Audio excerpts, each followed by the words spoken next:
kontra the Perpetual Health Altas with the score of 47-23. Ngayon naman ay panoorin natin kung ano ang mga kaganapan na nangyari noong NCAA on tour sa Perpetual Health. Panoorin natin ito.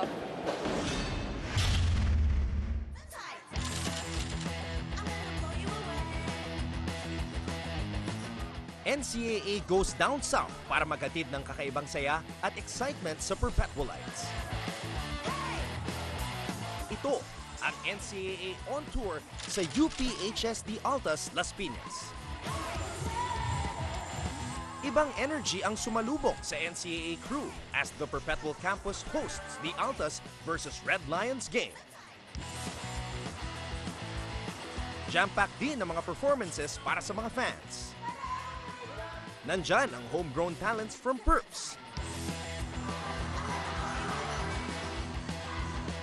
Di rin nagpakabog ang Altas Perp Squad na todo bigay sa kanilang dance number. Siyempre, sigawan na sa mga star music artists. Kinilig ang mga Altas nang haranahin ng duo na sina Miko and Gab. Yung mga tao, overwhelming, yung energy nila nung nag-perform kami, sobrang saya. See you ulit sa next NCAA tour at magkita-kita tayo ulit. Enjoy lang. Enjoy na enjoy din ang mga Perpetualites sa heart-stopping birit ni Clarice. Sobrang saya dito sa Perpetual Hub Las Piñas. Nag-enjoy akong kantahan silang lahat. And ngayon, saya-saya ng crowded. So thank you so much for having me here. Sana maulit po ito. So maraming salamat.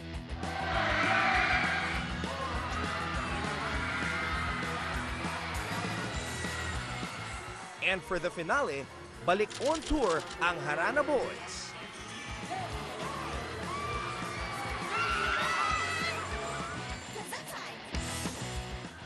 Talagang ibang experience ang NCAA on tour.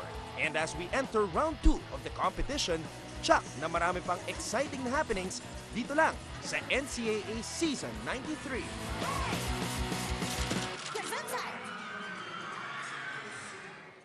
Kitang-kita naman mga kapamilya, hindi lang ang mga estudyante ang nag-enjoy, kundi ang ating mga celebrity guest din. Ano ang masasabi nyo sa nangyaring NCAA on tour? Pwede nyo i-tweet ang inyong mga reaction. Speaking of Twitter, pwede nyo rin sagutin ang aming question of the day. Ano ang magandang cheer para sa team nyo? Huwag nyo kalimutan gamitin ang aming mga official na hashtags. Hashtag NCAA Season 93 and hashtag NCAA Strong. Magbabalik tayo dito with more of the halftime analysis dito lamang sa SNA.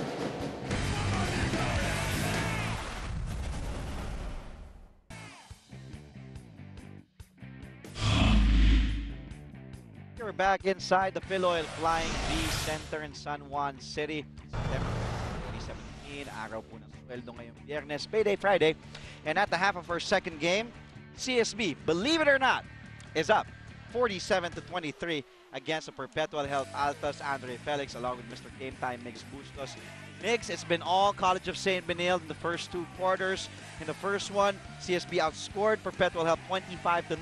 Pangalawang quarter, although nag-double figures in scoring ang Perpetual Health, but still falling behind 22-14. Well, believe it or not, better believe it because CSB is up really right now by a big margin. They're having a field day. Maganda ang gising ngayon ng CSB. At the same time, Perpetual really struggling, to get their game going. As we can see the halftime stats, CSB dominating in all aspects of the game. Perimeter points, points in the paint, and turnovers, lessening their turnovers, and also capitalizing off the turnovers of the Perpetual Help out. It's been Carlo Young, Edward Dixon, and everybody else at the CSB bench just prevailing for their squad today. Yan po ang ating halftime stats, and also we'll check the leading scorers. Nabanggit mo nga si Carlo Young. Uminit, 4 of 8 from the field, 4 of 7 from three-point land. He's the lone player in double figures in scoring. Sinundan ni Dixon at ni Lucio, parang may 8, and then Keith Vido with 7, Sadiwa and Howard 5 and 3 respectively. Ang hindi pa nakikita dyan ay si Prince Eze with a single field goal off that putback way back in the first quarter mix. 2 puntos pa lang para sa leading MVP candidate ng NCAA Season 93. Some few adjustments for you if you're Coach Jim Gikan for Perpetual help. What would it be? Well, defense will just turn into offense. Ganun lang. Kung anong ginagawa ng CSB, kailangan sabayan ng Perpetual intensity ngayon ng Benilde. And for them, if they're able to do that, capitalize on the mistakes of CSB, and then eventually they will prevail on their offensive end. Again, these two teams met 2 months ago, July 11th. It was a controversial first game for both teams. Saan close game yun, na Mayani and Perpetual helped to final score 69-65. But they had to forfeit that game due to a uniform technicality for they wore the wrong uniform. But now, sabi nga ng CSB, on top of the coverage we're talking about it, CSB wants to prove that they can win this game with or without the technicality.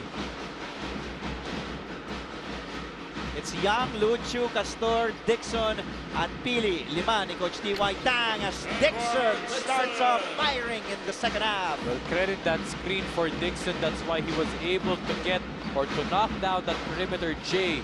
You know, I think also one adjustment that Coach Jimel can do is he can shift to a man zone type of defense. You know, yun nga lang, baka mamaya ma-compromise yung 3-point shot, but that is okay. You just have to be able to make CSB take, you know, lower percentage shots. Hindi parang ganun. Look at the passing of the Blazers. It resulted to a Castor basket. Extra pass pa ni Dixon sa ilalim. It was Pili to Dixon and then to Castor. Look at the Blazers running after their man as Jack Howe. Yes, para sa tres. Second one from Mr. Howe today.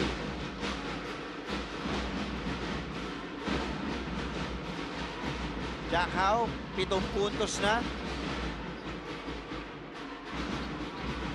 Knocking down, he's perfect from the field actually, make that 8 points for Jack Howe. Pili, nice fake, goes closer.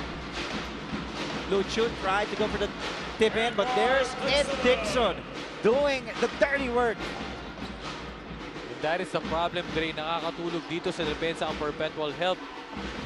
Guys lagging, guys, you know, hindi nakakasunod sa kanilang mga tao. That's why second chance points all for CSB. Look at the Blazers scrambling for the ball. Dixon, libre for a layup. And the CSB Blazers are on a roll.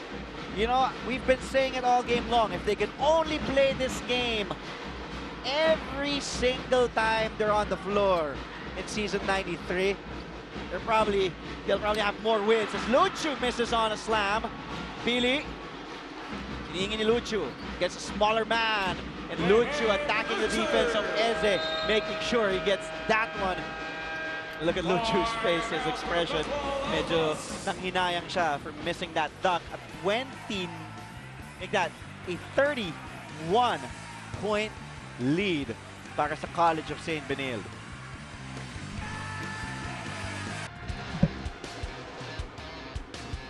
Here's our Vivo perfect shot, perfect selfie.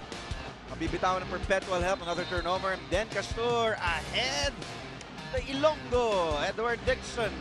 We talked about him on top of the coverage. Big game for Ed against LPU.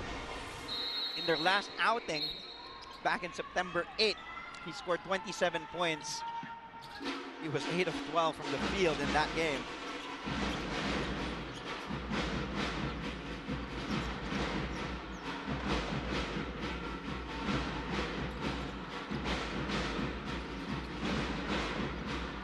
Almost 3 minutes gone by here in the third. Cabiltes, Cornell. Corner 3 in and out. Dixon tried to go for the board.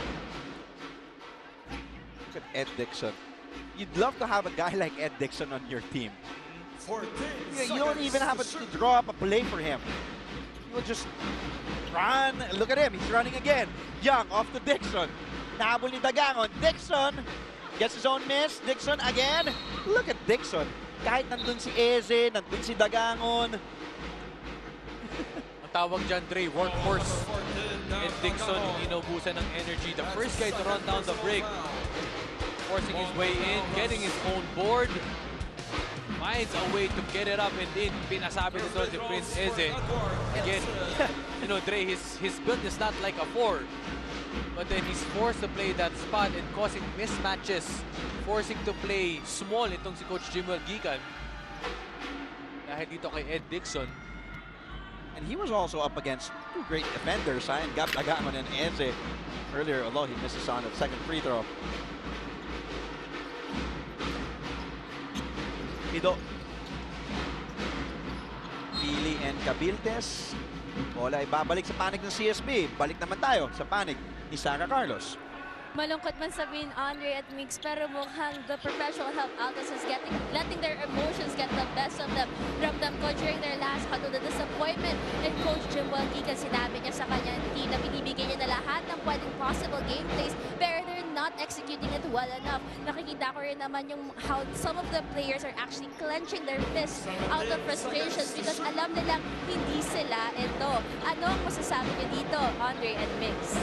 Well, Sar, we can see na talagang they're exerting their effort itong Perpetual Help, pero yun nga, they just can't really seem to do right anything. And also, with all due respect sa CSB, credit to them for playing this hustle defense, playing like there's no tomorrow, close game, kahit lamang sila dito ng 32 puntos.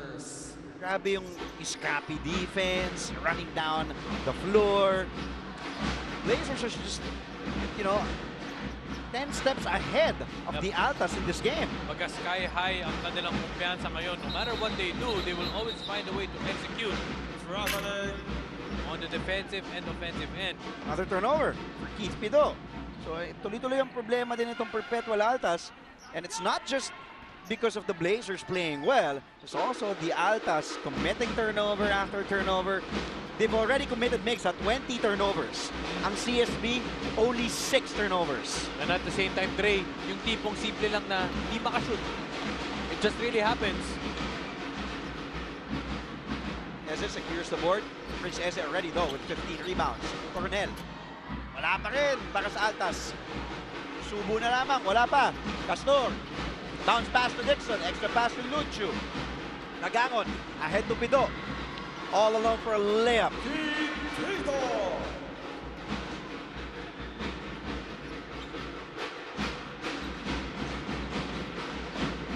But Perpetual Help still down by 30 points against the Blazers. CSB has 2 wins in season 93. Young for 3. Wala. He had the hot hand in the first half. Was 4 of 7 earlier from three-point territory. Dagangon, wala. Young back out to Pili. Off to their main point guard, Castor, who will call a play. 5 minutes to go in the third. Castor using that Luchu screen. The jumper from the free throw, wala.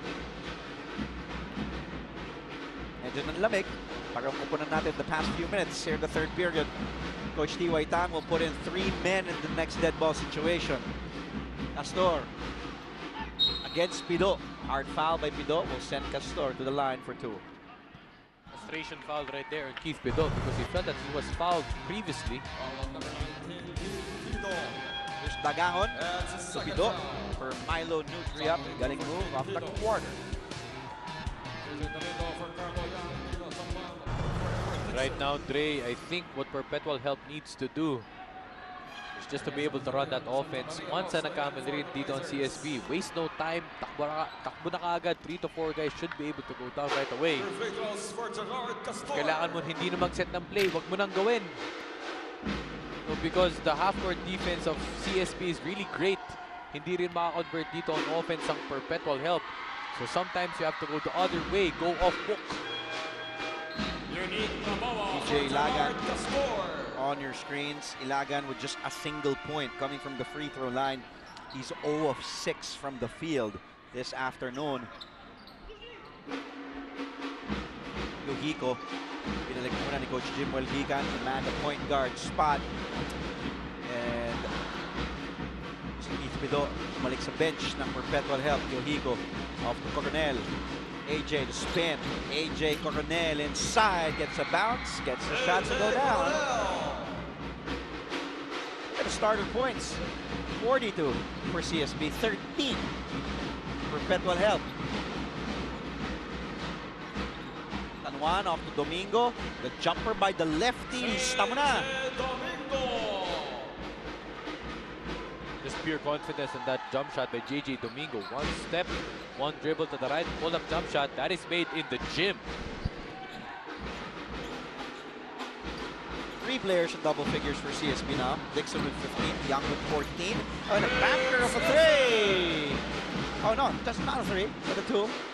Akala ko rin 3 eh. Layo eh. Lumobo pa. Lumobo pa. Second field goal yun. Eze, traveling. Oh no, one official signaling a traveling violation. Another one. Traveling. Oh, yun. So it will stand as a traveling violation. Pasa ni Trujillo kay Eze. I thought it was a 3. Oh no, he did go close inside the 3-point line. One of the rare baskets by Prince Eze. As we can see this dribble move, hop step by Lucho. Ayun. Pag hop step mo, dapat yun na yun. Ow. Pick out by Domingo. Naagaw ni Domingo. Domingo down to Santa Maria to Lucho. Blanca ni Eze. Tagangon was streaking Ilagan. Was fouled by Naboa. Turnovers really killing the Perpetual Help. 22 turnovers para sa kanila kontra sa 8 lamang. CSB. Kendricks Belgica checking in. Handout from the FCU. Fern Baby Tamaraos. Teammate ni JJ Domingo. Back then.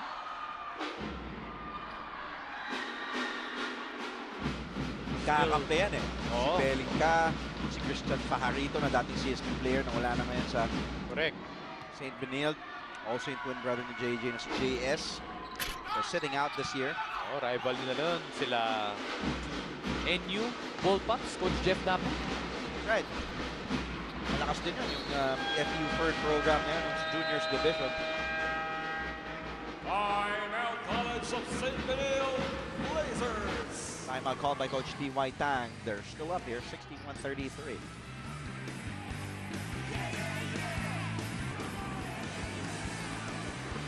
And Smile, you're on cam. Nag-enjoy tayo dito. Pretty faces dito sa Season 93 sa Bill Oil Family Center. Mga supporters ng CSB Blazers nakaantabay sa Payday Friday, September. That's right. And when the director is Abet Ramos, make sure you don't want to be seen. Tago ka na sa parking lot. Tago ka na. Hanapin ka talaga ni Abet Ramos. Mag-amatic na yan, direct. Or syempre, nag-enjoy din ngayon. My good friend from Sydney, Australia, JB Aguilar. Oh, wow. Okay. Marian Torrefranca.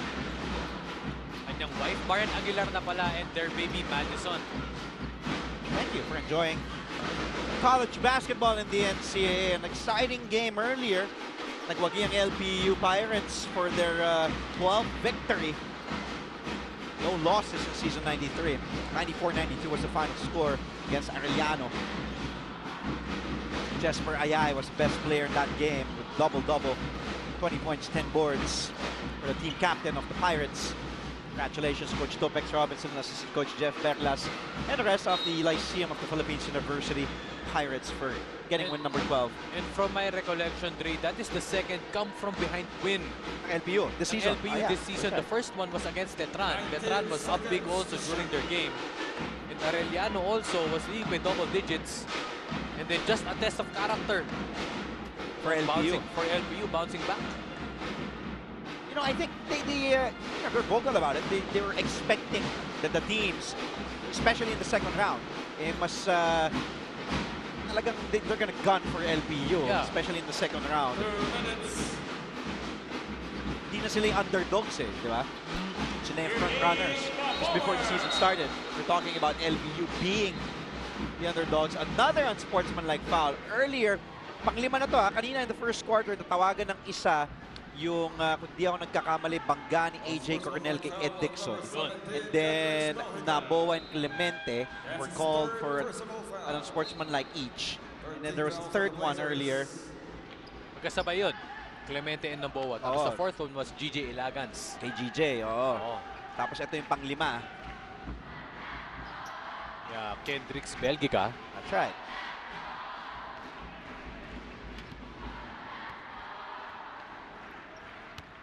5 unsportsmanlike fouls called in this game. I can't remember the last time we were covering a game. Ganun karami, unsportsmanlike fouls. Ligan labas, pwede pa. Hindi, seryoso. Pero wala akong maalala. NCAA, UAP, kahit ano pang liga yan. 5 na unsportsmanlike fouls. And of course, credit to the judgment of the officials. Wala pang nag-aaway talaga dito, di ba? I mean, well, kasi siguro yung talagang definition of an unsportsmanlike foul is not doing a basketball play. ito yun. Belica. And then, boom, that extra motion on Coronel.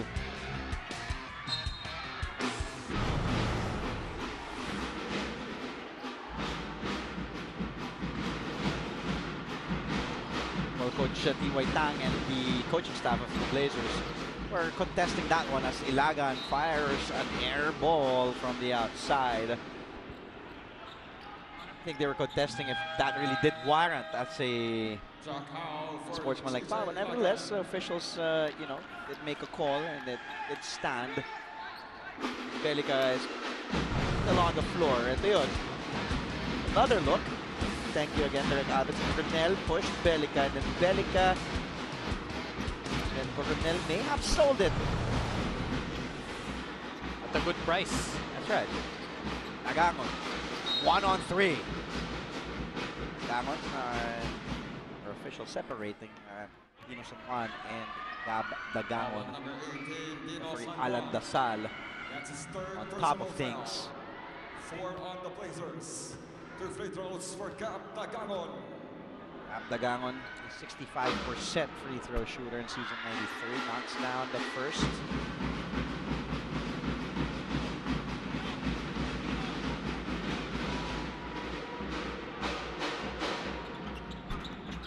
Dagangon gets another one.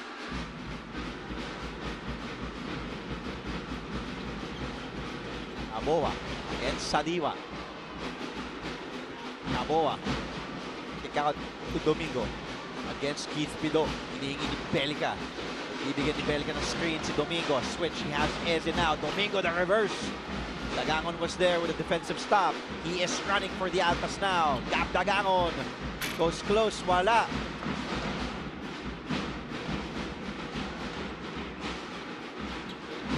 Dagangon Knicks hasn't even converted anything here yet today.